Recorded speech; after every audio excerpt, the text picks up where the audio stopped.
Hello, everyone, and welcome back to the Star Wars Stuff Podcast. My name is David, My name is Zach. And I'm Ted. and this is where we talk all things Star Wars. And of course, major news just dropped, potential major news, and other little news items that we want to talk about tonight. But before we get started, of course, we want to thank all of our awesome Patreon members out there, awesome supporters. On Patreon, we have Darth Ace 1, Liam McCallion, Chris Simpson, Kevin Leininger, Devin McCaffrey, Drew Peters, Zach Netzel, Maya Morris, Maka Tautala, Adam Haber, Adam Haber. Brad Mackey, Front Row King, Darth Beard, Indiana Solo, Mariana Atia Arnold, and Rest Jedi 27. Thank you for all your love and support out there. Thank And you. Yeah, it seems like a couple of the people on here have some fans. I'm and not of course, playing, Legion Sabers. not trying Legion to play Sabers. favorites, but Adam bought me a beer. So just saying, Ooh, Adam's awesome. Well, Adam bought us I second dinner, that. I think, one night. So that That's was also pretty awesome. true. So yes, Adam. We'll give away Yeah. his address if we get a high tier please. Patreon subscriber. So LegionSabers.com, we've been talking about them for a while now on the podcast. They're going to be at MegaCon with us. They're actually going to have two booths out there. One is going to be by the Hasbro Star Wars area, and there's going to be another one, I believe, by another place of very particular interest. But you can go to LegionSabers.com, buy a lightsaber or whatever accessory, and use the code STUFF and get 15% off, which is, I think, a great deal. So use that, support them. They're supporting us. So Adam is making an obscure reference that we're not going to address. I don't know. Are we going to address it? That's up to you guys. I was just there for the storytelling part of it. Release the tapes. I don't think they're tapes. It's just a recording. Matt Skywalker says, "Morning, gentlemen. Good morning." So, of course, yes, the big news. We definitely want to talk about that at the top of the show here. That's what we always do. And it looks like it is possible that one Ryan Gosling is going to join the Sean Levy film. Ooh. So what is the Sean Levy Star Wars film? We don't know. There are no real details yet. There's some speculation that it could be in the past, the present, or maybe the future. Nobody really knows anything, which is kind of peculiar. Of course, when James Mangold was going to film, or not James Mangold, it was Damon Lindelof. He was going to do a movie set in the way future after the sequel trilogy with an older Rey, and of course Lucasfilm didn't like that, so he left the project, and I believe it became something else, which was going to be, I believe, the Daisy Ridley film 15 years after the sequel trilogy.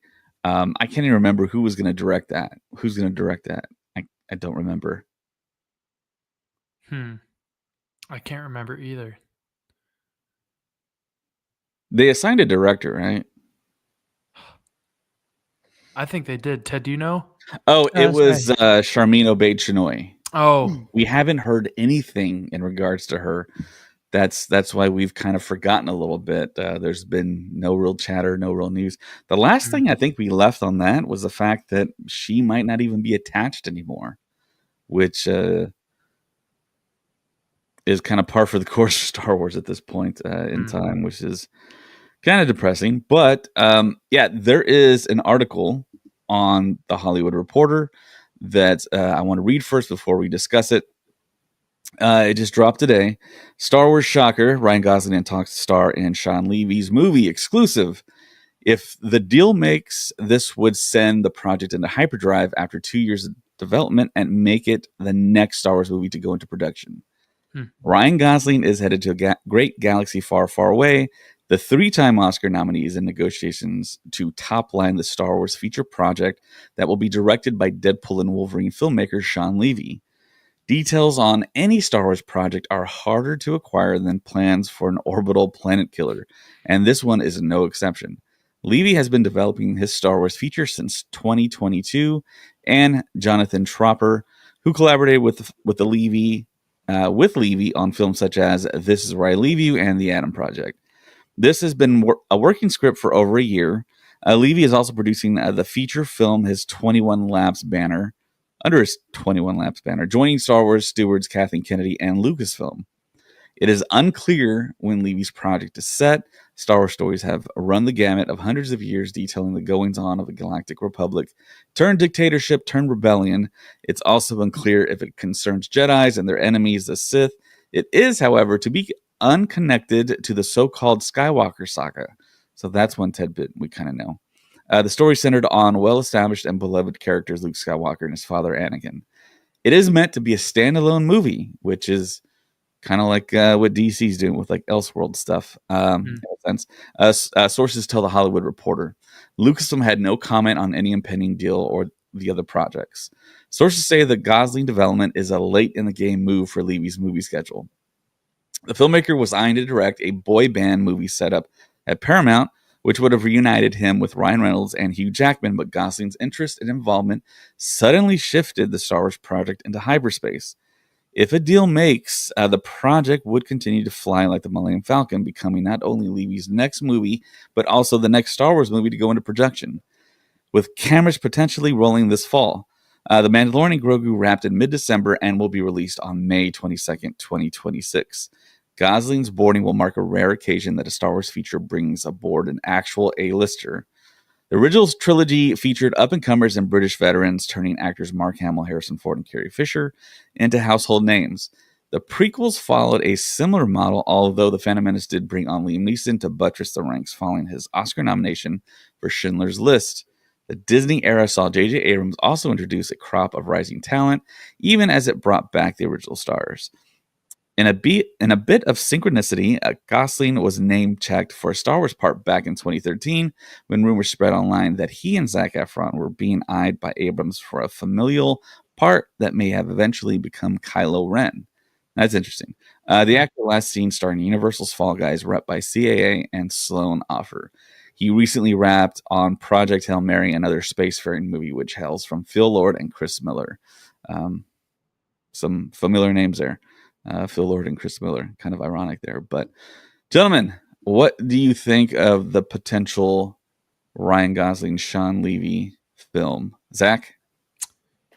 I think it has potential. I don't know. I guess I'm kind of a Ryan Gosling fanboy. I like most, if not all, of the movies that I've seen him in.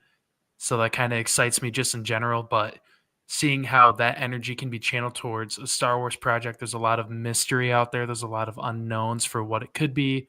I mean, there's always speculation, but I don't know if it's something that could stand kind of on its own, but be part of the continuity, maybe like Skeleton Crew. I mean, that kind of, I think, stands alone very, very well. And if this movie can kind of capture that same magic where it feels like it's in that world, but be on its own, I think that'd be very, very cool. And having Ryan Gosling in there would be sweet. I don't know if he'd be a Jedi. I don't know if he'd be a smuggler type. I don't know if he'd be, a pirate. He could, I mean, someone in our group chat earlier today was making a joke that they're not going to put him in makeup because of his face. But we'll see. We'll see what happens. So I'm very, very excited. Ted, what you thinking? Are you ready? I'm so ready. Are you ready? Because I'm about to go off on this whole story. It has a little bit to do with Gosling, but has a lot more to do with the team behind this movie. And this is going to be arguably the most anticipated Star Wars movie since Episode 7. Here we go. Number one, briefly talk about Gosling. Dude can act, right? We enjoy a lot of his work. He was amazing in The Fall Guy. And much like his movie with Harrison Ford when they did the reboot to Blade Runner sequel, he's got that scoundrel attitude tight down. So if they put him not as a Jedi or Force user, but if it's just a very sort of solid action adventure following a scoundrel character, I'm all in. I feel like that's his bread and butter. That's what he excels at. And I think that would be awesome. Let's get to the movie itself, because I just was reading stuff while you, Dave, were talking, and now my mind is blown completely. Sean Levy, who we all know as this incredible director, and he's a solid storyteller. Like he's one of those guys. You give him anything, he's going to put out a high quality project 99.9% of the time. So I have nothing but faith in him. Jonathan Tropper, who is a name I am not as familiar with until I looked up his filmography. In the last 4 years, maybe 5 years, I've not been excited with like new television shows or TV series, right? Except with two exceptions. Number one, back in 2019, a TV show premiered on Max called Warrior. Warrior was about, I'm going to get this wrong, like 17th century San Francisco, where Chinese and Asian gangs were at odds with one another, and they were taking over that entire territory. That series was based on stories written by the legendary Bruce Lee, and it is by far my favorite and the best martial arts series of all time. There are so many heavy hitters in that movie. That TV show. I can't name all of them for you, but it's just one of my all-time favorite shows, especially of the last like 5 years. So Warrior, which you can now find on Netflix, I still believe, and I now can credit Jonathan Tropper, who was a co-creator on that series. One of my all-time favorite shows, and he was a co-creator. Also recently released on Max was a TV show starring Anthony Starr, who everybody knows as Homelander from The Boys. I'm scrolling through Max, and I see Starr's face on this cover, and I'm like, Anthony Starr did stuff before The Boys? I had no idea. Nobody told me. Yeah, he was on Xena. And actually, I was going to watch Joker 2 when I was scrolling, and so I was like, oh, Anthony Starr, let me click on that instead. Still haven't seen Joker 2. I am now on season 3 of this series with Anthony Starr because it is that good. Wow. Top to bottom, from the acting to the story to the action to the effects to the drama to the twists, across the board, it is being widely praised on social media and like review channels because it was on Cinemax before and nobody owned Cinemax, so nobody watched it. But it is now on Max, and everybody's finding out Anthony Starr is an absolute badass. And if I would have seen this show, which came out in 2013, if I would have seen this show back when it first came out, he would have been my absolute lead and favorite to portray Bruce Wayne in like the next Batman project. He's that good. The show overall is that good. It is my favorite show that I'm watching right now, and it's over 10 years old. Wow. Guess who created that show? The show's called Banshee. Guess who co-created that series? Jonathan freaking Tropper. This guy has now put out 2 shows that I've watched or am watching, and I absolutely have loved every single second of it, and I cannot say that about most TV shows that I've seen. I'm sorry, I know it sounds like I'm like overselling this, but like you got to be an absolute incredible mad genius to write 2 almost completely different settings and tones of stories, even though they're both like action shows. Just to how well they are done story-wise, top to bottom. If you watch them, you'll absolutely be floored. You'll be hooked from the first episode. Yes, I'm letting you know right now, if Jonathan Tropper's involved, I'm all in. Not because of Gosling, not because of Sean Levy, because of this guy, Jonathan Tropper. I don't know what he looks like because there's no picture on IMDb. But he's written 2 of my favorite shows in the last 5 years. And yeah, I'm totally stoked, and I'm totally sold. If anybody wants to get more find out more about Jonathan's work, go watch Banshee on Max. Go watch Warrior on Netflix. Don't watch it with your kids; it's not a kid appropriate at all whatsoever. But these are 2 of the best shows I've seen in a very long time, and he's involved in both of those. I'm all in. Dave, what about you? Wow, incredible. Yeah. My thoughts on the whole thing. I actually don't see Ryan Gosling as a scoundrel. I see him as like a clean cut, like High Republic Jedi type. That's the way I see him. I don't see him as like anything other than that type of character.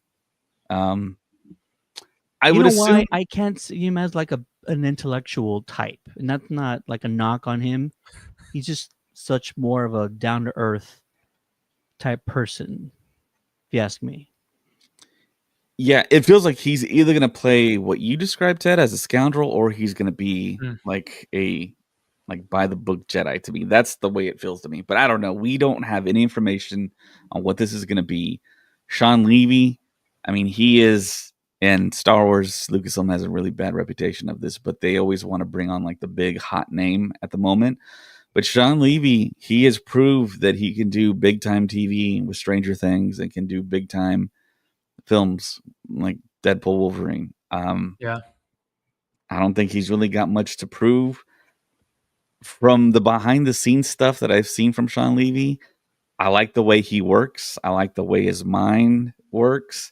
I like just his demeanor, his control of the set. Hopefully he brings that to Star Wars. And if they do something outside of the realm of just the canonical timeline, maybe that can become its own thing. And then we kind of branch off from there. Don't know what's really going to happen, but it sounds like they're super excited that Ryan Gosling is interested to be in this project that we have no idea what it's about. So I'm all for it. Ryan Gosling has started a film with Harrison Ford, which is Blade Runner 2049, which was a sequel to the original Blade Runner. He knocked that out of the park. We went into that film not knowing who his character was, and then we found out who he was, and he knocked it out of the park. I think that was his best acting performance that I have seen from Ryan Reynolds. And Harrison Ford and Ryan Reynolds went on this publicity tour for Blade Runner that was pretty epic because they did all the junkets, of course. They did Graham Norton, and just about everywhere they talked about how Harrison Ford. They did a scene in the club in Vegas where it was 100 takes of the same scene, and it was 100 punches that Harrison Ford threw at Ryan Reynolds. On one of those punches, he connected with Ryan Reynolds. Ryan Gosling, my bad. Freudian slip there. I got Deadpool Wolverine on the brain, and I said it out loud. So Ryan Gosling, that's who we're talking about, Ryan Gosling. So he connected with Ryan Gosling. And there's a still out there where you see Harrison Ford's face after the punch, and you see Ryan Gosling like, oh my God, he really hit me. But they developed kind of like this like friendship, and the chemistry was awesome. And you got to see some of those interviews. But that being stated, of course, I mean, it's Star Wars. Every major Hollywood actor probably wants to be involved somehow, some way. Because, of course, once you do Star Wars, you can also do the convention circuit. You can talk to Ted on a stage, and yeah, you can potentially make a whole lot of money outside of the film. So, and of course, Ryan Gosling, he's around my age, so of course he grew up with the original trilogy. You probably idolize that, and here we are. He's one of the top A-list actors, Ryan Gosling, that is, and I think Ryan Reynolds would also like to be in Star Wars as well, but. But yeah, I mean, Ryan Gosling. See him as a creature, if anything, I wouldn't want to see Reynolds. Yeah. No offense to Reynolds, but just you see his face and it's like, no, you're Deadpool. Stay over there. I'm slightly concerned because have you seen all the projects Sean is involved with? He's got 88 upcoming projects that he's tied to. Wow. And a dozen of those are as a director. So I hope this isn't like a movie we'll see in like 8 to 10 years. Hopefully it can't be. Say it again. It pretty much can't be. Like the article stated, Sean, I mean, he's either gonna do it or he's not. It's one of those things. And hopefully it's not one of those things where they said like Taika Waititi gets a movie, and of course it's probably not gonna happen because Taika is also involved in a whole bunch of things, and his stock kind of fell after a little while. But yeah, if you look at his IMDb, Dollhouse, Ripple, Atlantis 7, Real Steel 2, Sesame Street, Night of the Ghoul, The Backrooms, Boy Band, Untitled, Eric Robles, Flying Bark Productions, Sovereign, Steelheart, Starman, Be More Chill, The Defender, Stranger Things, Alexander the Terrible, Horrible, No Good, Very Bad, Rotten Day, or whatever. Yeah, that's a lot of projects upcoming. That's everything. It doesn't even list Star Wars in here. If you if you go to just director, then it'll pop up Untitled Star Wars. But he's a producer on like a million things. Yeah. He's developing a ton of stuff. He's executive producer on a lot of stuff, which just means he's backing it financially, really. But I feel like it could get lost. However, him and Jonathan have worked a lot together, so that's why I feel like he's not going to say no. But I also feel like he's not going to rush this either. But there's just so much that he's involved with. I feel like it could be a while before we actually get to see it on screen. Yeah, I think Sean Levy, he does have my stamp of approval to work on Star Wars. I say everything that I've seen from him, just his demeanor, the way he works with big time stars. I mean, he's got the skins on the walls now. Now he can be like, okay, this is my set. This is what's going to happen.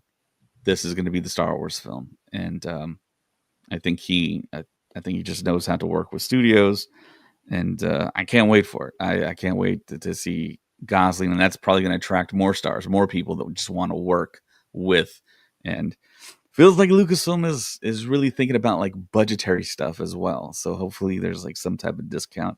If you go back and look at the salaries of the actors for The Force Awakens. They didn't make a lot of money, aside from Harrison Ford, of course. He made like $50 million. I think that's where all the acting budget went. But I'm excited. Hopefully we get this sooner than later, and hopefully it does happen. So I'll piggyback off what you said, and I think Sean is like he's on the short list of directors that just do not miss, right? The other one I would say is James Gunn. James Gunn does not miss. All the Guardians movies, some of the stuff he produced, you might want to put some stuff on him, but like anytime Gunn is directing a film, it's high quality. You're getting everything across the board: action, story arcs, just compelling performances. It's interesting. You're hooked. You're entertained. Sean and Sean feels like very much like the James Gunn of what he's doing. They both have that persona and that energy, and you kind of see them as like hardworking, good folks. So I just feel like Sean can't miss, and I full confidence in whatever he does, including Star Wars. Yeah, absolutely. So Matt Skywalker on YouTube says, could you imagine Ryan Reynolds in Star Wars? Ted just said, yeah, his face is too distracting at this point, but I mean, maybe as a bounty hunter or something. I feel like it'd be a cool big creature cameo. Like, I don't know if like a Jar Jar. That's true, but I don't know if like a Jar Jar-esque character for Ryan Reynolds would be cool. Not necessarily like it has to be that type of, just like a creature involved in as a lead almost. I could see him doing that. He would be a very sarcastic, like energetic, charismatic bounty hunter, and we haven't seen that before, so it might come on. It might work, but that would just be a Deadpool bounty hunter. I'd see him as a creature. I'd see him as a stormtrooper, maybe. We've had some interesting stormtroopers in the past. Or droid. I would totally see him like voicing a droid, and I think that would be kind of the best fit for him. Yeah, I mean, he is. Man, I want to say he is felt enough to be in like a protocol-esque droid suit. I'm not sure if we want to go through all that pain, but Matt Skywalker also says he could do drama. He was in a movie called Buried, I think, which was excellent. So yeah, great segue, because that is the first time I saw, and the only time I've seen Ryan Reynolds in person, was at the Buried premiere at Fantastic Fest. And he that was when I saw him for like the first time, and I was like, wow, this dude is like tall, and he's like very like I didn't know what I was expecting, but I mean, he was getting ready for Green Lantern at the time. So, I mean, he was putting in the work, and I was like, wow, this dude looks like he can actually like kick some ass. And of course, he wasn't Deadpool by then. He was trying to get Deadpool made. But yeah, I mean, Was he already Deadpool in The Origins? Wolverine Origins? Yeah, I think so. I believe so. But I mean, he wasn't. He was Wade Wilson, but he wasn't Deadpool as we know him today. But yeah, I mean, I'd love to talk to Chris Bartlett about that, and because he plays all the protocol droids now that you see in the Disney Plus TV shows, and he's been on our podcast before. And yeah, what's the pain management like? Because I know you're stuck in a particular stance. You can't really bend your elbows that well in that suit. But yeah, hopefully they figure something out, and hopefully this attracts more talent, of course, and hopefully it gets done. I hate to have to say that, but that's where we're at right now in the state of Star Wars. But yeah. The next thing that I want to talk about here is the fact that we brought this up in the past about maybe seeing an animated version of this, but it looks like they're going to do it in the comic media version of it. So this was announced today as well. And this is off the StarWars.com website. Marvel Star Wars launches into the New Republic era after Star Wars Return of the Jedi exclusive reveal. Get your first look at the cover of issue number 1, which is what is on the screen right now, if you're watching us on YouTube, Twitter, Facebook, X, by acclaimed artist Phil Noto, and learn more about the flagship series from best-selling writer Alex Segura. Marvel Star Wars, the flagship comic that expands our understanding of the original trilogy, is relaunching this May with a new series of stories set after the events of Star Wars Return of the Jedi. It's the dawn of the New Republic, and as the dust settles after the Battle of Jakku, our rebel heroes Luke Skywalker, Princess Leia, Organa, and Han Solo find themselves forging a new order as pirates and thieves swarm to fill the empire to fill the power vacuum left behind by the fallen empire. The comic, written by Los Angeles Times Book Prize winner and best-selling author Alex Segura, with cover and interior art by Phil Noto, reintroduces old friends like Mon Mothma, and yes, that is Bylert Valance on the variant cover from Lionel Francis Yu, along with new allies and foes to enter a bold new chapter for the series. It's a huge honor and massive responsibility to steer the Star Wars flagship, and I couldn't ask for a better collaborator than Phil Noto, who is just a masterful artist and a Star Wars visionary, Segura tells StarWars.com. I've been a giant Star Wars fan since A New Hope, and have been lucky enough in the past decade to realize my childhood dream of drawing Star Wars as a job, Noto adds. But this new run gives Noto the artistic license to reimagine key characters as we've never seen them before. Alex is an amazing writer and has come up with some great storylines and new characters for the series, and I'm thrilled for the opportunity to bring them to life on the page. It's also been exciting to draw the classic characters in the post-Return of the Jedi era because there's no existing film or TV versions of them. Noto says, I get to create new looks for them while also having reference of the actors from the 80s to help sell the look of this timeline. Now that we put the period at the end of the Galactic Civil War with the Battle of Jakku, we can speed ahead into a new uncharted era with some new galactic threats, foes, and mysteries for our beloved heroes to grapple with, blending the familiar with the new and shocking, adds Segura. These stories will be packed with action and the character moments Star Wars fans have come to expect, featuring twists on the galaxy and landscape we know, with an eye toward making sure people can jump in easily. And with any issue, we can't wait. We couldn't agree more. Read for the official synopsis for Star Wars issue number 1, then pick up your copy when it arrives May 7th. Star Wars number 1 is available for pre-order at your local comic shop. So what do you guys think of them telling the stories after Return of the Jedi via comics? Zach, what do you think? I think it's gold. I mean, I've liked the Star Wars comics that have come out over the past 5-10 years. I'm a little bummed it's not like a TV show. I'm sure we'd all love it to be a TV show in some way, shape, or form, but that doesn't mean every single, I guess, moment between Return of the Jedi and The Force Awakens will be depicted in this comic book. We know we have the TV shows that are currently going in the Mandalorian timeline continuity to fill in a lot of those gaps. I'm curious to see if this gives a little insight to the before and after of Luke Skywalker coming to save Grogu and Din Djarin from the were they Sith? Not Sith troopers, the Dark Troopers in the Mandalorian. When Grogu reaches out to Luke through the Force on Tython, it'd be cool to see if we see Luke in a mission and he could kind of feel that. I don't know. I guess it kind of starts in the same timeline. I believe the Battle of Jakku was 5 years after Return of the Jedi, and I believe The Mandalorian Season 1 is about 5 years after Return of the Jedi. So there is potential wiggle room, but I would really love to see Ahsoka meeting Luke Skywalker depicted in this comic book. That would be incredible, because in the Book of Boba Fett, at that point, they've already seen each other at least once. Maybe it could have been moments before we, I guess, cut to them having a conversation.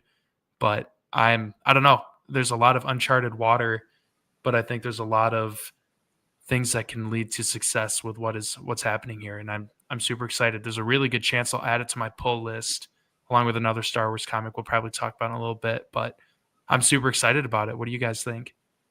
Ted? I think that's an interesting conversation that Ahsoka and Luke might have. So I'm all for what you just said about that.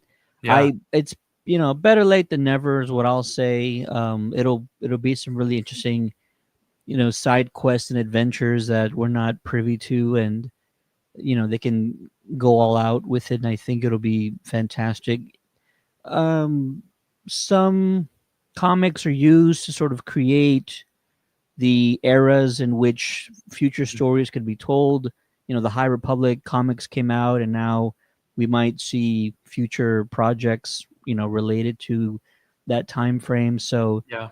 if they decided one day we're going to tell stories in this time frame, and we'll finally use Sebastian Stan as young Luke Skywalker or Skywalker in his prime, that kind of thing, then I'll be okay with that too. But I'm just glad we're getting something with this this trio, the OG3, back together again. I always said, even before Episode 7 came out, and I have videos of this or receipts somewhere, I was like, there's a whiteboard, and on that whiteboard, J.J. Abrams has like a list of 7 things he has to do.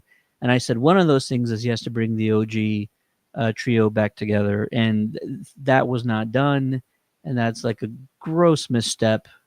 And it's just like, even if you were trying to create a new era of Star Wars or a new Star Wars project for a brand new audience, you did it within the Skywalker saga, and that's not ever something you can accomplish. Trying to create something new while using the old thing is never going to work out. All that to say, I'm excited for the comic. I think it'll be cool. Yeah, I definitely do think the comic is going to be really cool. James basically pitched this, but in a animated form, and I would have been fine with that too. I probably would have liked that probably even more. Comics for me are kind of hard to access. I live in a small town. All the comic book shops close to me are kind of far away. I don't really hit the road too much these days. And to have like a pull list type thing, I mean, it's going to add up. But I know there's like a subset of people that love these comics and the art and the storytelling. But it also feels like to me that when Lucasfilm does something like this, puts a story in comic books, it'll never see the light of day as live action. So this is not something we're going to see announced at Japan, an animated or live action series in regards to these stories. They might pull a fast one and maybe, I don't know, still announce it, but it seems like chances are very, very low now. But to a certain group of Star Wars fans, I know this is going to make them really happy to get to see the big 3 in comic book form. And Matt Skywalker says Amazon has the comics. I'm a little old school though. I'd like to actually have the book Well, I in think my you can hand when order. I'm reading the comic. I know I've done it before, and you Yeah. gotta have the subscription and everything. And I've done that when we reviewed comics every now and then on the podcast. Yeah, I've done that. I've actually brought it up on my podcast laptop and gone through the pains and read it. But yeah, I'm just not that heavy a comic book guy, and I'd rather see stuff in motion, in animation, and preferably in live action. But Well, I'm and glad they're touching back on the original trilogy and more Luke, Leia, Han stories. That's fantastic, and it's going to be canon until it isn't, because we all know Yeah. they say that live action supersedes what comes in any other media form. So yeah, that was announced today, and it's official on StarWars.com. You can read more about it there if you want. Matt Skywalker on YouTube says the trade paperbacks version. I'm the same. I like to hold it comics and novels. Yeah, I can't do the Kindle thing. I can't do the phone thing. I mean, I neither. can, but I don't. It just doesn't feel right to me. I guess I'm just that certain age. The next thing I wanted to talk about here was the fact that there are a couple announcements for Japan. We figure we're going to get kind of a bigger slew of announcements the closer we get to celebration time. Hopefully, when James, Ted, and myself are there in Japan, we can see these people up close. I don't know why Ted's looking around there. Maybe there's a gnat or something. John Knoll was announced, who is the executive creative director, senior VFX supervisor of ILM. So John Knoll, I'm a huge John Knoll fan. He's been there since the prequels, and I know you recognize his face if you're watching this on video, but he was there in one of the best behind the scenes documentaries. When you watch The Phantom Menace, the beginning, you see a very younger version of him there. But in case you guys don't know, he co-created Photoshop with his brother. So yeah, he is a genius, and he's a very down to earth guy too. He's also the one that pitched Rogue One to Kathleen Kennedy. So he's responsible for Rogue One as well. So he's very technical and very creative. And I love the guy. And hopefully I can meet him in Japan. And I'm just going to read off some of his little bit of his story here that you're a little bit more familiar with John Knoll. So off of Wikipedia here, John Knoll, born October 6, 1962, and is American Visual Effects Supervisor and Chief Creative Officer, CCO, at Industrial Light and Magic, otherwise known as ILM. One of the original creators of Adobe Photoshop, along with his brother, Thomas Knoll. He has also worked as visual effects supervisor on the Star Wars prequels and the 1997 special editions of the original trilogy. He also served as ILM's visual effects supervisor for Star Trek Generations and Star Trek First Contact, as well as the Pirates of the Caribbean series, along with Hal Hickel, another name that you're familiar with, Charles Gibson, Alan Hall. Knoll and the trio's work on Pirates of the Caribbean, Dead Man's Chest, earned them the Academy Award for Best Visual Effects. So he's also an Oscar winner. Knoll has been praised by directors James Cameron, Gore Verbinski, Guillermo del Toro, and Brad Bird. Del Toro, who worked with Knoll for the first time on Pacific Rim, stated he basically has the heart of a kid and the mind of a scientist. That's a perfect description of them. And that's a great combination. Knoll is also the inventor of Knoll Light Factory, a lens flare generating software inspired by his work at Industrial Light and Magic. He was the computer graphics project designer on The Abyss, an achievement which earned ILM its 10th Oscar, and worked on 2 Star Trek episodes, the Next Generation's pilot episode and Deep Space Nine episode Explorers. Knoll had a cameo appearance in Star Wars Episode 1, The Phantom Menace, as a fighter pilot. I know we all remember that from the trailer. Helped pitch the story of Rogue One, a feature set in the Star Wars series for which he also worked as writer and executive producer. John Knoll reflected on his work with George Lucas on the Star Wars prequel trilogy. He said, "I still feel like I owe George a lot to have been given that opportunity. On those 3 films, I feel like I got a whole career's worth of experience packed into 8 years. George never constricted his thinking to what he knew for sure the tools were capable of. His attitude was, yeah, well, I'm writing what I want to see." He said, "Yeah, well, I'm writing what I want to see. So you guys will figure it out." I love that. That's I'll get back to that in a second. I love that he would constantly throw those challenges out with the confidence that you guys will figure it out. That was great. In 2016, John Knoll and his brother Thomas were inducted into the International Photography Hall of Fame and Museum. At the 2019 Oscars, John and his brother Thomas were awarded a Scientific and Engineering Award for the original architecture, design, and development of Photoshop.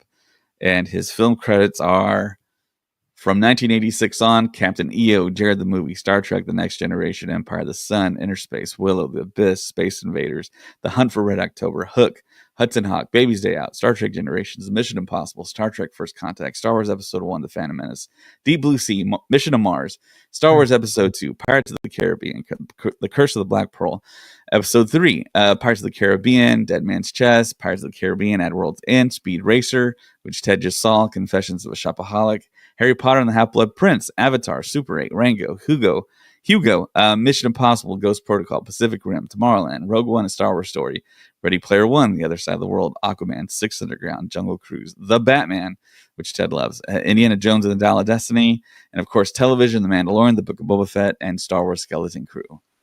So that is that guy's resume. It's super impressive. All the stories behind him, I love. Watching the beginning documentary, John Knoll, to me, it's famous. He states to George Lucas, he says, "We don't have a great way to do that." And George Lucas is like, "I want this, this, and this." And John Knoll's like, "No one's ever done this in the history of mankind." And then George Lucas is like, "Yep, you're going to do it." Just like he said with Clone Wars, the animated series, they're like, "We don't know how to do what you're asking. It's not been done." And then George Lucas just simply says, "Yeah, you're going to do it." And then they do it, which is a part of George Lucas's legacy too, that no matter what, they're going to do what his vision is asking for. And that's the genius of George Lucas. That's why Star Wars became what it is today, with the blue screen, with the motion tracking. It made it look real, and it's incredible. So yeah, I want to meet him, Ted. I'm going to drag you to his booth in Japan and be like, "This guy, he's like a god almost." Get a couple of corrections on there. Speed Racer, not the first time I saw it. First time I saw it on the big screen. Okay. They actually re-released it for one night only at the Alamo Draft House in town. And I've always wanted to see Speed Racer 2008 on the big screen because it just felt like you need to be immersed in that world. And it was everything I thought it would be. It's a highly underrated film. I do not understand why it wasn't praised more. It should have gotten a sequel. John Goodman, Emile Hirsch, Susan Sarandon. I mean, what more do you need? And the Batman, I'm actually, on the fence with the Batman. I think really it's a solid, it's a solid step for the first outing. But the hype level was so tremendous. There's no way it would have. I didn't think it got that much hype. Oh, you kidding me? Properly hyped. No, it was a ton of hype, and Robert Pattinson's a massive name already. So the second outing will be a much better experience, I think. But the Batman was a very sort of subdued version of the Dark Knight. For sure. Yeah, I mean, he really saved. We don't want to talk about that right now. What are you doing? But no, that'd be cool. John Knoll. So Adam Locke on YouTube says Zach looks cold. So yeah, it's like negative what you said? I am cold. Hold on, let's see if it went down a tick. It's -2. We started, it was -1 by me, and now it is -2. It is the snowpocalypse here in West Michigan. I'm sure that's why Colin's not on tonight, because it's snowing like crazy over by him. He's probably working. But by Colin and I, it's think warm thoughts. We're freaking freezing over here. It's something, but in about an hour, it'll be 29 degrees over here for me. So yeah, it's a huge Arctic blast here in the States. So yeah, very cold. It actually snowed a little bit where Ted and I live. So dang. That's a very rare occurrence. I'll have to send you guys a picture of my front yard after we're done, and you'll probably what? Just take the laptop out there, and it'll just like freeze over. Yeah. So, are you guys familiar with John Knoll at all? Did you know any of that stuff? did you? I knew the Rogue One and Phantom Menace tidbits, but outside of that, I didn't know about Photoshop. I thought that was pretty cool. I did learn a lot as you were reading about him for sure. But yeah, that'd be very cool to meet him if I had the opportunity. It'd be sweet. I mean, I could go to Japan, but I can't. But you bought like 10 autographs and photo ops, combination of photographs and autographs. Yeah. So Ted, John Knoll, what Very do you think of the guy? very skilled. I mean, you named a bunch of his work, and I'm looking at it, and I'm like, yeah, all these projects that he was the visual effects supervisor on, like they're 10 out of 10. I mean, the original Avatar, Harry Potter and the Half-Blood Prince, Speed Racer, which I already mentioned, Pacific Rim. I mean, come on, he killed it. He was amazing. Yeah. And all these things look fantastic. Ready Player One, Aquaman, even though it wasn't widely praised, it looked fantastic. So, yeah, I'm sold on his work. So here's a little bit from my brain. I've heard him speak before about certain things. He is from Michigan, Zach. So wow, he's a credit to y'all state. But let me go look up where specifically. When he was a kid, his family was going to take a vacation to San Francisco, California. And he knew that Star Wars was shot out there. So he went to the phone book while he was there, and he found the phone number for one of the leads at ILM, and he called him, and the guy answered, and he talked to him. He's like, "Hey, look, I'm out here on vacation. I'm just a kid, but I'm very interested in having this be my career field."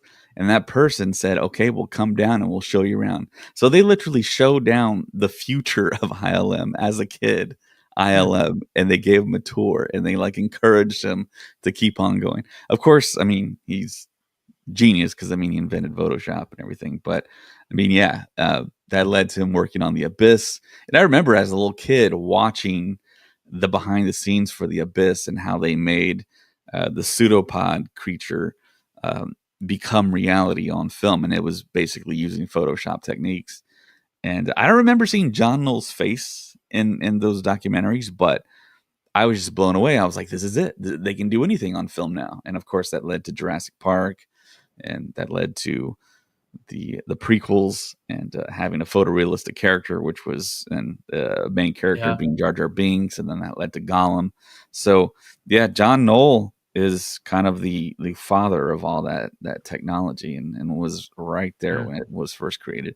And then when we saw the behind the scenes of The Mandalorian, we saw John Knoll's interest in working and taking his work home, so to speak, because in his garage he set up the motion tracking with like a Nikon or a Canon camera, and had it set up. And I remember he had the strap that goes around your shoulder, like rubber band up, so it could like track the Razor Crest as it moved. And this was all in his garage. Yeah. So he did that in his garage, and yeah, I mean, he's still like that guy. I mean, he still loves what he does. He gets paid for it, and thank God he's with Lucasfilm, because if he wasn't, we wouldn't have a lot of stuff we have. We wouldn't have Rogue One. That wouldn't exist. Then Andor wouldn't have existed. So we owe a lot to John Knoll there. Yeah. A lot of similarities in his origin story to Matthew Wood, who found the fax number for Lucasfilm and like faxed in his resume, I believe was the story that he told. So it's like, if you are someone who is very resourceful, that can get you pretty far in life. So take the shot, folks. Shoot your shot. Absolutely. Yeah, for sure. So the next thing was this new poster that they released of Skeleton Crew. Skeleton Crew, of course, has been over a little bit, but we have a brand new, I believe this is a fan poster made, and it has Brutus up at the top with the Onyx Cinder, Jude Law, big as the moon, with Smee, and then, of course, we have the kids, Neil, Wham, KB, Fern, and then we have Kim at the very bottom there. Hmm. And I know Ted hasn't really spoken much about Skeleton Crew on video, and I think he has some thoughts he wants to share with the world This is here. your outlet. Unleash. Yeah. So I can't help but go back to like our very first conversations and sort of our preview of the show. You know, we had a lot of expectations, and I think we set the bar kind of high, but I think that when it came down to it, like Skeleton Crew was good. It was enjoyable. It was entertaining, but what Star Wars fans ultimately want and need, they did not receive. Thus, I believe why the ratings dropped from the beginning of the show's release to the finale. And I'm not wrong about that, right? The ratings, viewership dropped a lot between its premiere and the finale. Yeah, it was really never ever in the top 10, but once it wrapped up, it went to, I think, number 1, number 2 on streaming on Disney Plus. And I think, and I could be wrong about this, and I think audience needs to sort of ask themselves these questions as well, because we don't think about this with any other franchises. Like, I'm not sitting there thinking about these same questions when I'm watching stuff on Netflix or stuff on Max or whatever. But with Star Wars, it's a totally different animal, and I think creators, they have to do their due diligence, and they actually have to go above and beyond when making these shows, because I started to slightly lose interest when it became apparent that this show potentially was not going to have any sort of ramifications in the grand scheme of things. And I know that maybe sounds a little bit selfish, or I don't know, sound like there's a little bit of, like, it sounds like maybe that I'm entitled, or maybe Star Wars fans are a little bit entitled. But I don't think we always want, or we really want to see a self-contained story, and that's what it ended up being. We don't, and also we need, we need resolution, and the finale was so abrupt. The finale was so abrupt. I know that people said, like, oh, there's potentially a second season, so they can answer a lot of questions in the second season, but still, there's certain things that you'd want to know as a viewer that were not even hinted at or anything. We're not looking for some of the big questions to be answered, just some of the small ones, like what happens to the planet now that it's out in the open? Are they going to be a part of the Republic? Are they going to, start communicating with the outside galaxy? And I know some of these are sort of silly questions, maybe, but it would have taken 3 seconds to show us Jod getting arrested. Who's going to arrest a Force user? Who's around? None of these none of these Republic pilots are going to arrest a Force user. Like, it's not going to happen. And yet it would have taken 10 seconds to show us Jod in cuffs or in some sort of force field holding cell or something.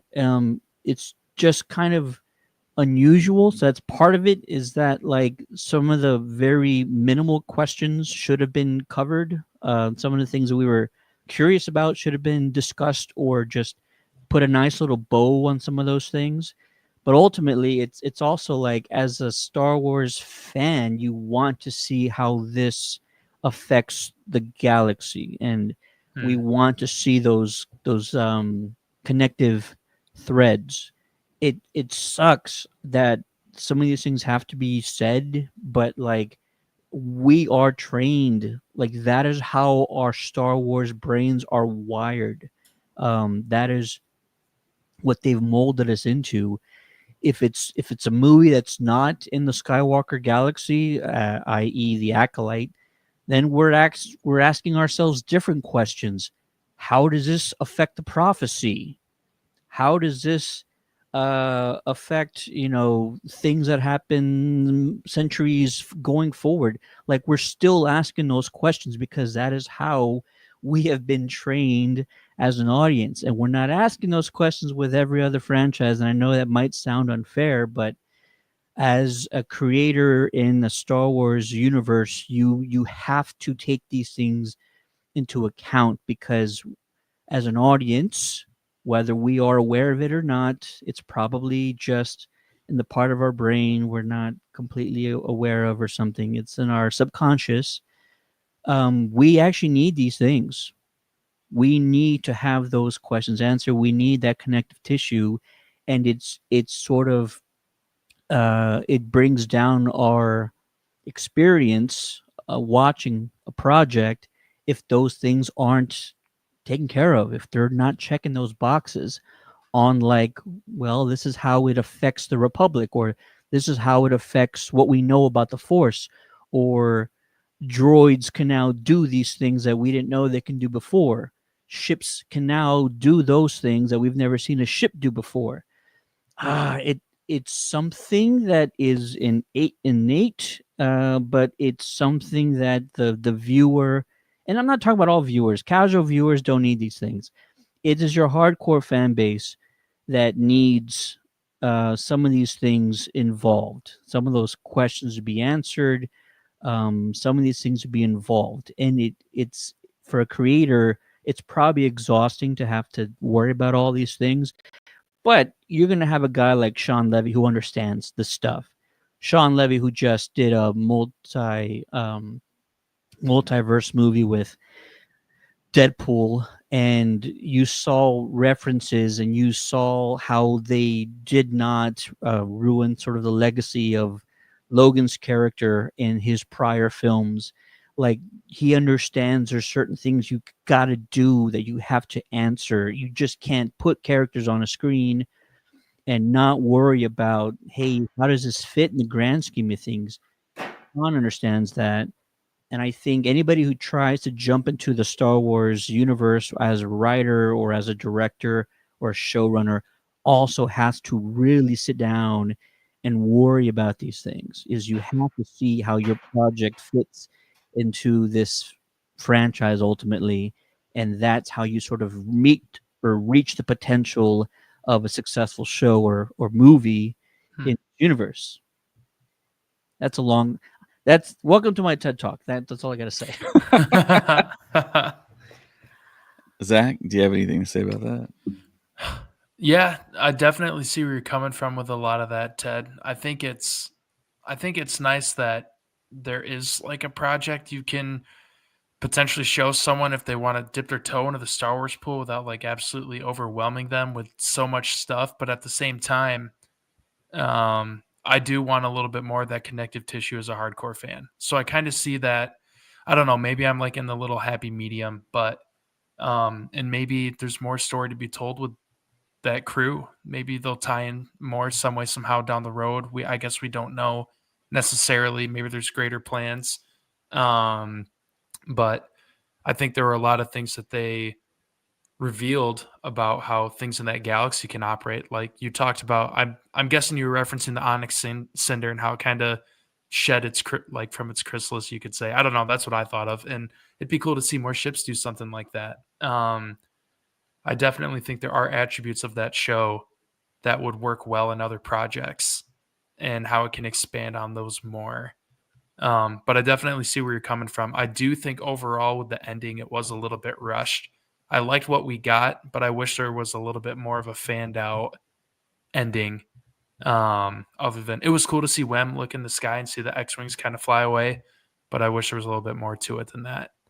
But yeah, I see where you're coming from for sure.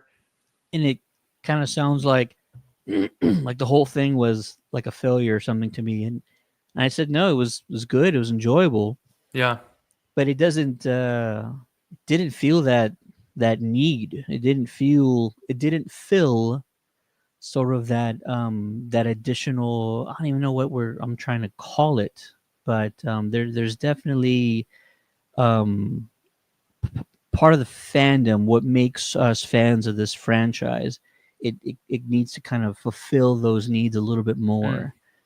And part of it is just showing us how it interacts, how this show interacts with the greater Star Wars universe. And part of it is, like you mentioned, X-wing pilots and ships flying around and stuff, but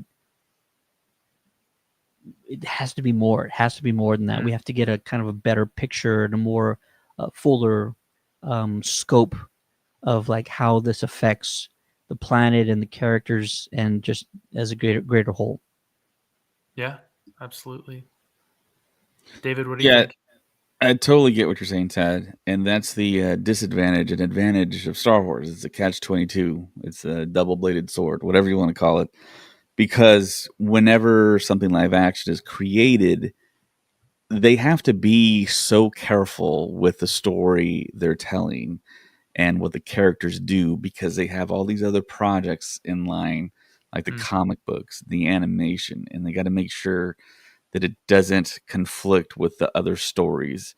So that's kind of the predicament they're in. I think they've addressed it a little bit with saying, hey, look, well, the end all be all canonical timeline is anything live action. If there's something that conflicts with live action, with the comic books or the video games or the animation, live action is the true canon. So that's one way to address it. But yeah, I hear you, Ted. These 30 to 40 minute long TV shows, to me, that's such a bummer. Hour-long shows, I think that's what the fans are asking for, and we've kind of been asking for that for a while. We see other big franchises do hour-long TV shows without a problem, and they're doing great. Fans love them. Spending more time with characters, spending more time in the story, spending more time in the world, that's what we want. I think that's what Star Wars fans crave. And getting answers just given to us, Of course, you can raise more questions, but I mean, the fundamental stuff, like what happens with AT-AT, and like you said, well, I mean, there's this planet with like $3.71 trillion worth of credits, I mean, it's like, what happens with that? I mean, we're all assuming it ends up with the First Order. That's how Palpatine funded all of those Star Destroyer, Death Star ships there at the end at Exegol, and all those people on Exegol, and cloning all those Snoke variants and Palpatine vehicles. I mean, and yeah, I would love to make like mind jumps like that, but I gotta see like a shred of evidence that's possible. Yeah, you know what I mean. And then again, maybe Lucas was depending on the podcast like us to fill in the gaps. There's like 500 Star Wars podcasts out there. Yeah. Really, really odd, just sort of odd choices with Skeleton Crew. Just, a lot of the focus is on the sets and how like massive they were and the special effects and stuff. And it's so close. It's so close. You have to stick the landing with these things. Yeah. Yeah, not really sure what else to say about it. No, Richard on YouTube says, how far down the line do you want to wait to see these kids again some point before The Force Awakens? I'd say not too long after we've seen them. Like, I wouldn't want to do like a Bad Batch thing where you skip to adulthood with these kids. I think they could still get adventures out of the actors and actresses as they are younger. I mean, everyone goes to Stranger Things like, oh, you gotta capture the magic and do all this and this before everybody's like adults.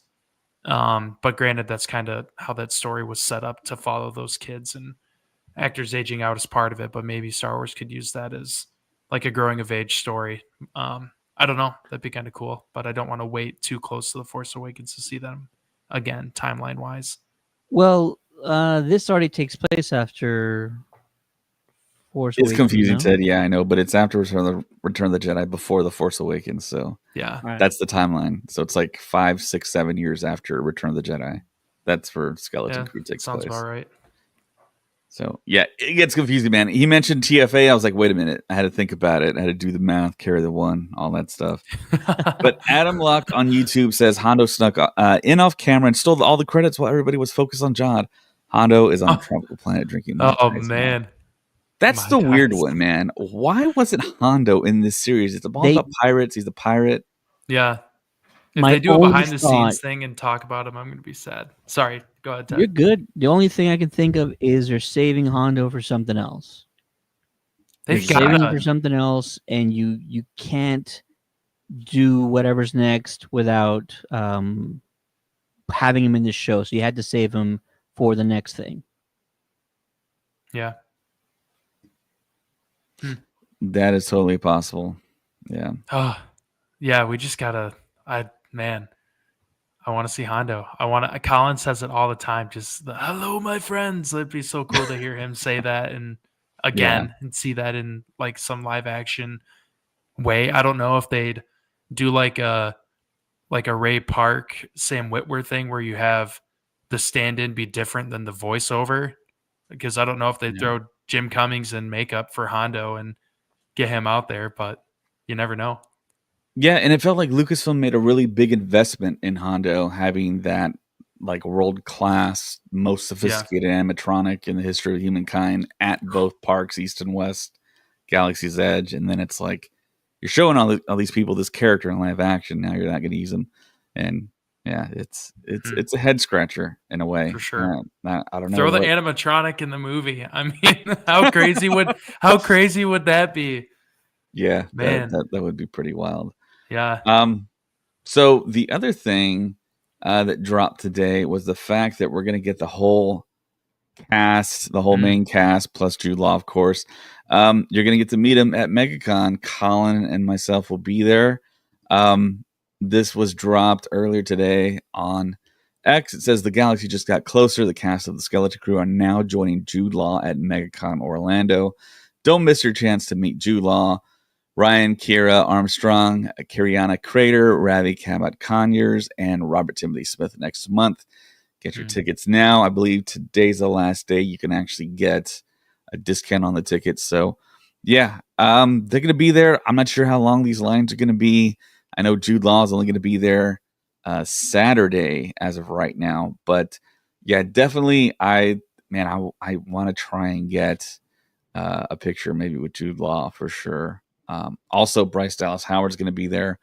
I'm thinking about taking a piece of my Razor Crest with me in my backpack and have her sign that. So I don't have to take the whole thing. But yeah, Haley says, so excited for the announcement of the entire cast coming to MegaCon. I can't wait to meet them. I share your excitement. Yeah. Adam Locke says, I wanted Hondo or at the very least Zeb or Carson Teva in the X-Wings. So the thing with Zeb to me, I mean, he costs a lot of money. Carson Teva, that actor,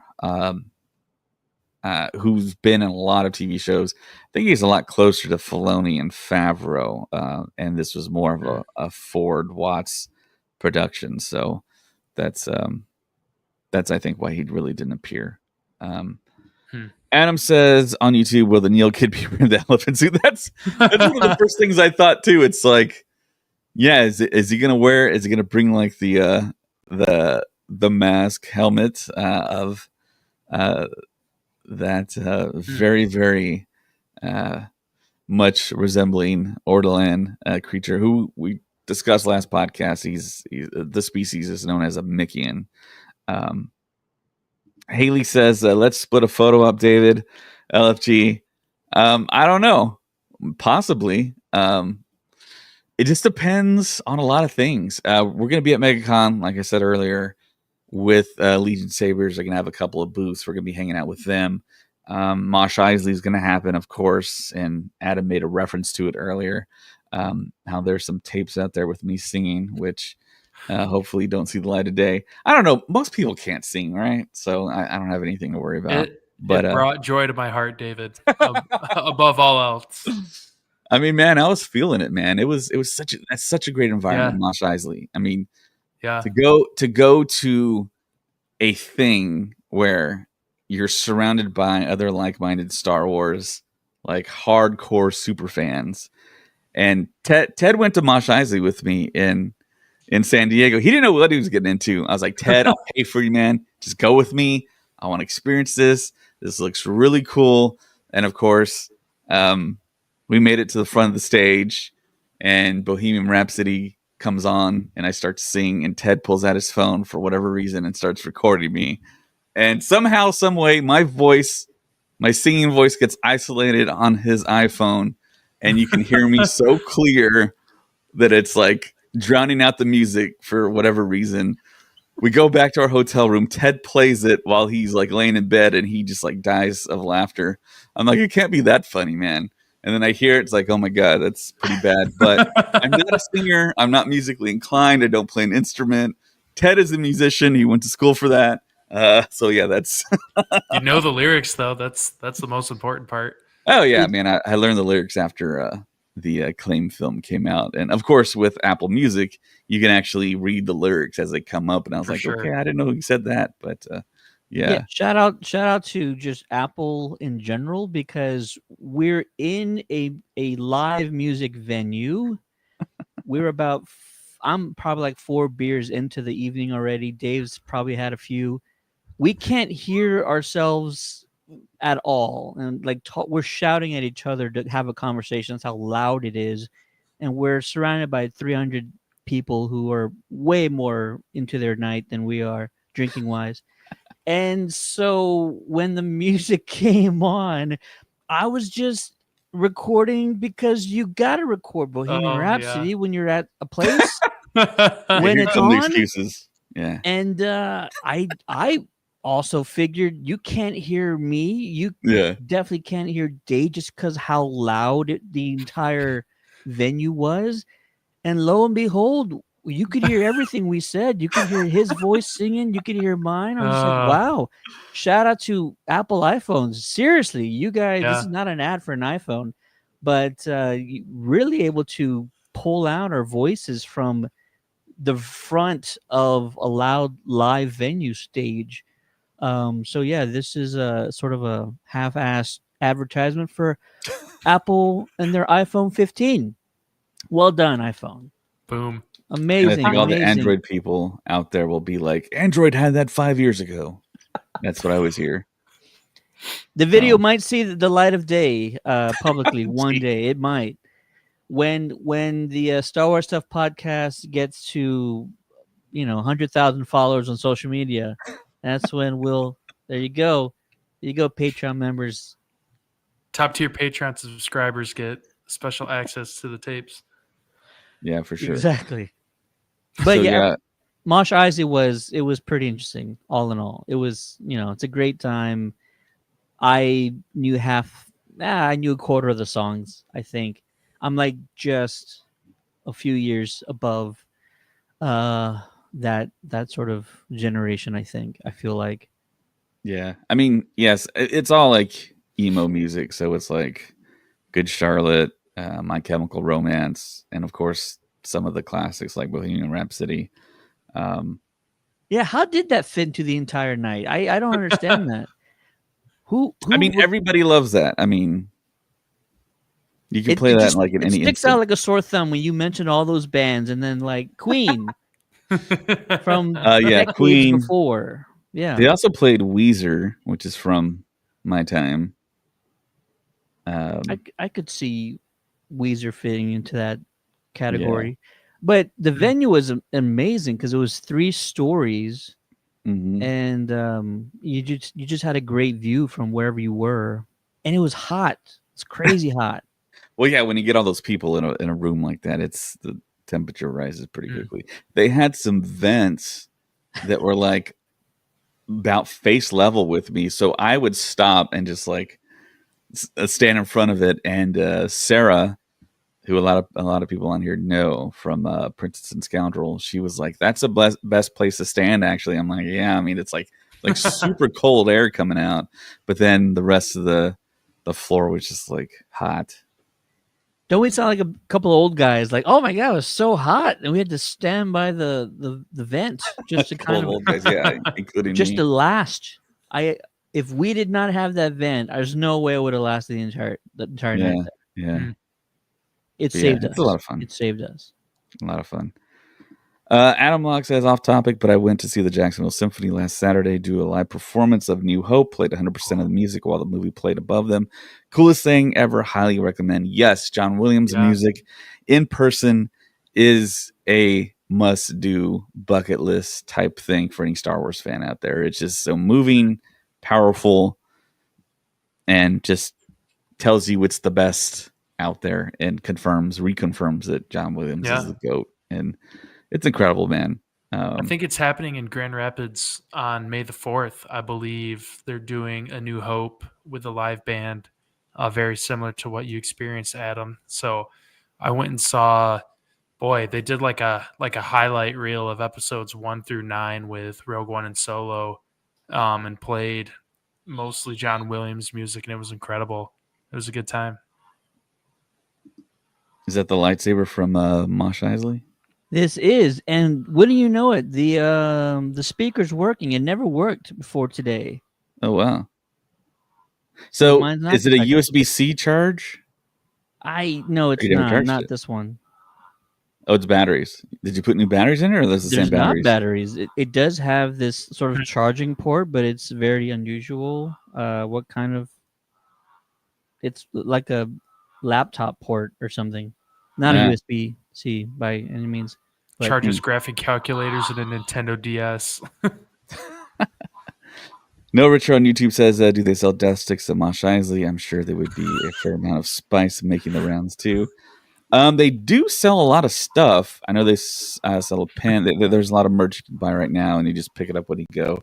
Like hoodies, shirts, posters. I bought a poster that will probably be on my wall and behind me. And I had it behind me previously when I was in my other room. Yeah, shirts, a hoodie, a pen. But yeah. No death sticks. No death sticks. We did order food, which wasn't probably a good call because then I was like full and I was out there on the floor and I was like, I might spew. we had no choice. You and I only had Yeah. like one meal a day. That was like our only meal that day. I feel Yeah, like. what Ted and I were doing was not a recommended thing for humans. Not eating a whole day, walking like miles and standing for like hours at a time and only eating like once. Desperate times. There's times. something else I was going to mention. Oh, and then Dave, you brought up because we were at Mos Eisley and somebody had a video of Grogu being like Yes. passed. He was crowd surfing in the audience. And somebody showed it to Pedro Pascal backstage at Hall It was 8. Ash Crossan. There you go. And lo and behold, I'm for like half a second, I'm in that video. And Dave, you couldn't have been too far away from me because I'm in it, so you had to be like right next to me. Yeah, I was either right there, like hidden behind someone, or I was at that vent we were talking about. But yeah, you can clearly see Ted, and he's got the Countdown City Geeks hat on while Grogu is crowd surfing at Mos Eisley, while Pedro Pascal and the new Sue Storm actress, Vanessa Kirby, is watching the video. So yeah, it was pretty cool, man. And I think if you go to Mos Eisley social media, you can see that same video and see Ted in the background to prove that Ted was at Mos Eisley, San Diego. And hopefully we make more memories. So Colin has actually, man, can I say this? I don't know if I can say this or not. Uh-oh. But Colin will be in costume at Mos Eisley. All right. He's not gonna be what you think he's gonna be. He's gonna be something else. So yeah, if you see someone really into it at Mos Eisley, fully costume, head to toe, it might be a Star Wars Stuff podcaster. And then you'll see me, of course, just out there as a civilian. I ain't dressing up. I will sweat profusely. But the other thing that just came up right before we end the show here. Mads Mikkelsen just made a post on Facebook, and with a caption of "Something is cooking." Here's a picture. Wow. Ted, your buddy? Yeah, that's with the great Giancarlo Esposito, and because he's in 10 different franchises, there's no telling what that could be. I know that some folks were actually wanting Mads to be the Doctor Doom of the Marvel Cinematic Universe instead of Robert Downey. So I don't know. That's very peculiar. I didn't see that photo till right now. Yep, just popped up. But yeah, Mads Mikkelsen, I had a great experience with him at London. He was just sitting there at the table. No one was there. I just walked up to him, started talking to him. Giancarlo Esposito, he does every con, has done every con. So many opportunities to talk to this guy. He's so charismatic. Ted talked to Giancarlo. He had an experience where it went viral, exploded on the internet. And yeah, Ted's met him several times, and I got a picture with him in London, got an autograph from him. Super great guy, and one of the best actors we have. Mads Mikkelsen too. He's one of our better actors. Matt Skywalker thinks Chewie. Nope, it's not Chewie. He's not going to be Chewie. At Mosh Isley. No, it says hopefully Anakin, that Wookiee outfit would be absolutely miserable to take to wear. Yeah, that wouldn't be a lot of fun. No, Richard says feels more like an MCU update, especially with the new Captain America coming up. Yeah, that's They're possible. reshooting Captain America 4 again. I did hear that Mads was coming back as that character he played in Doctor Strange. So maybe a Secret Wars thing. Possibly. Yeah. That's not exciting. Yeah. And then Doctor Doom has like a magic aspect tied to him. So he could be helping him. So yeah, that is it for this edition of the Star Wars Stuff Podcast. Thank you to everyone out there on chat. Noah Richer, Haley, Matt Skywalker, at Adam at the very beginning there, Adam Locke, Darth Beard. Thank you. Thank you so much for helping us out with the podcast. And of course, you can find us everywhere on social media, Instagram, SW Stuff Podcast. Thank you for everyone out there watching us there. On X at Stuff Pod, Blue Sky, Threads, Star Stuff Podcast. Support us on Patreon. If you have the means, Star Stuff Podcast 2187. We're also on TikTok. You can still find us there. You can email the show at starwarstuffpodcast@gmail.com. You can find us on Facebook. We have a group and a page. You can go to Apple Podcast, Spotify, give us a great review. Those are always fun to read. And thank you to everyone out there that's given us great reviews, because we are high on the charts there.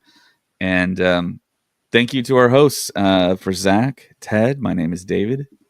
And may the Force be with you. Happy birthday, Gina Davis. Woo! Happy birthday.